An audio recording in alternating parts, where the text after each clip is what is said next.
Coming up, we'll dive into tonight's High Bank Nationals opener at Huset, talk about Aaron Reutzel's weekend decision. We've got an update on Scott Bloomquist's health and a lot more. Let's go.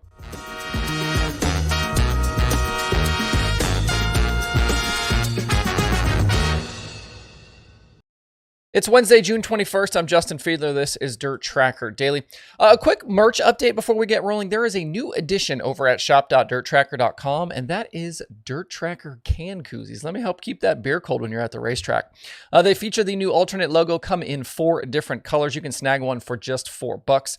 I do have a few of the distressed adjustable logo hats left as well, and there are obviously stickers and shirts available in the shop. Shipping is free for orders over $20, and if you buy today, I will ship today. That's shop.dirtracker.com, or click the links below this video or the merch button in the nav bar over at dirtracker.com. Tonight is the opening night of the Huset's High Bank Nationals for the World of Outlaws Sprint Car Series. Each of the next 3 nights are $20,000 to win programs, leading into Saturday's big show that will pay a very sizable $250,000 to the winner. The 3 prelim nights will feature qualifying, heats with a 6-car invert, and then the top 20 in points after heats and qualifying make the night's feature. And then the top 8 in points will go to the redraw. Every driver will get to drop their worst prelim night, with the other 2 nights setting them up for Saturday's action. The entry list from Wikipedia that we looked through yesterday had 53 cars on it, although things have changed yet again. Jeremy Elliott says that Aaron Reutzel will not be at Huset's, instead deciding to tow all the way to Skagit for the $62,000 Super Dirt Cup. Let me remind you, Aaron Reutzel is very much a Midwest-based team with a Midwest-based owner. Reutzel has not really been good against the Outlaws over the past year plus, so this actually might be a good move for him. He was 24th and 9th in a B most recently at Knoxville, and over his last 26 series appearances, going back to Beaver Dam 1 year ago, has just 5 Outlaw top 10s and a best finish of 6th. In 2023, though, he has just 2 top 10s. He had a 10th in the opener at Volusia and a 9th at Magnolia. The main theme of the Tuesday Daily was guys making choices about where to race based on their situations and money, and clearly Reutzel thinks he's got a better shot against the West Coast guys to finish well versus getting his head kicked in again at Huset's. I've got the past 9 Outlaw shows at Huset's in the DIRTRACKR.com analytics database, and we've had 7 different Outlaw winners in those races. They are Sheldon Haudenschild, Carson Macedo, Buddy Kofoid, Spencer Baston, David Gravel, Reutzel, and Kyle Larson. Over that span of 9 features, the driver with the best average finish is Kofoid at 5.25. James McFadden, Gravel, Larson, and Brad Sweet are the rest of the top 5 on that list. Looking over the entry list now and, kind of what we know, where things kind of stand, my feeling, there are probably 8 or 9 guys who can win this week. And in that group, I'd say is Rico, Macedo, Sweet, Larson, McFadden, Sheldon, and Gravel. Maybe throw in Gio and Logan Schuart as well. And I'll put Schatz in as a guy with maybe an outside chance here. He's been known to rise up in a big money show or 2 in his career, even though he's kind of been off this season. And then if we're going to go dark horses, I'd call Ryan Timms, Chase Randall, maybe Corey Eliason, the kind of guys in that range. We've seen Timms and Randall run at Huset's a bunch here in the recent year or 2, and guys that have won races here. And I like where Eliason is right now, kind of with that Crouch 11 car. A couple of wins, confidence is probably up a little bit. We won't have any changes in the Outlaw Championship picture this week, as because of the differing format, the Outlaw guys will just be getting show-up points all week. So guys won't have that kind of on their minds the next 4 nights. They can take chances and they can just go for the win.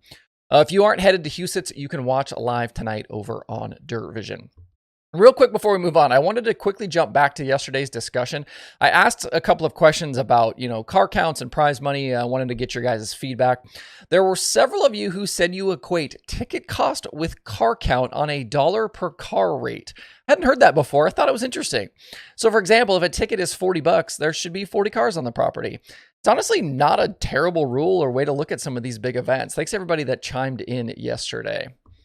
The Summer Nationals kicked off week 2 last night at Moberly Motorsports Park in Missouri. We had a heartbreak for Drake Trauman in the late model feature. He started 5th, but it wasn't long before he was catching leader Billy Moyer Jr. 7 Machine definitely looked like the best car in the field, and past halfway, he got by BMJ in traffic for the top spot. Just 6 laps later, though, Troutman slowed suddenly in turns 3 and 4 and went to the infield with a shredded right rear tire. When that tire decided to go, it let go big, completely destroyed the quarter panel and fender on Troutman's car. Tried to stay in the show, but eventually parked it and finished 15th. Out front, Moyer inherited the lead and drove on to his 11th career Summer Nationals win. Jason Fager went 7th to 2nd, and Aussie Kai Blight made a late charge to the podium after running further down the order for much of the race. It's his best career series finish to date. On the modified side, it was a pretty disappointing field. Only 7 cars showing up to race. I was trying to think if there was a modified Nationals field, over the last couple of seasons that was that small. Somebody on Twitter mentioned to me Sycamore, and I know we had another one last year with 11, but you think there are enough mods around the country to do better than 7? Austin Becerra ended up taking the victory over Chris Spalding with only 4 cars still running at the finish. I'm certainly not throwing any shade at the guys who did race, and for Becerra, you can only race against the guys who are in the field again, so kudos to him for the first series win of his career. Summer Nationals continue tonight at Davenport Speedway in Iowa. If you're looking for some other dirt late model action tonight, the XR Workin Man series will be on the small track at the Belleville High Banks in Kansas. 10,000 to win in that one. This series has had 4 different winners in 4 races this year, with Chris Madden, Nick Hoffman, Tyler Erb, and Ross Bales scoring victories.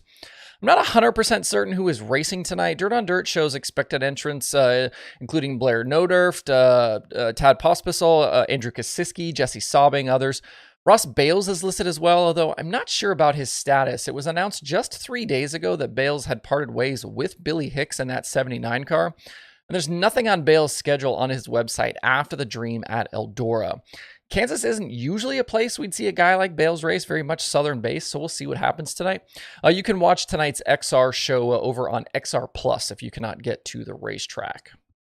We've talked a few times here lately about, Scott Bloomquist, where his career is currently. It was just not that long ago he was talking about how he wasn't retired. He's been out of the car since Volusia, and he obviously missed the first dirt late model dream of his career. He's been hanging around Rocket Chassis. We know he's been helping out Kyle Strickler recently. Kyle was, looked pretty good here in the last couple of weeks.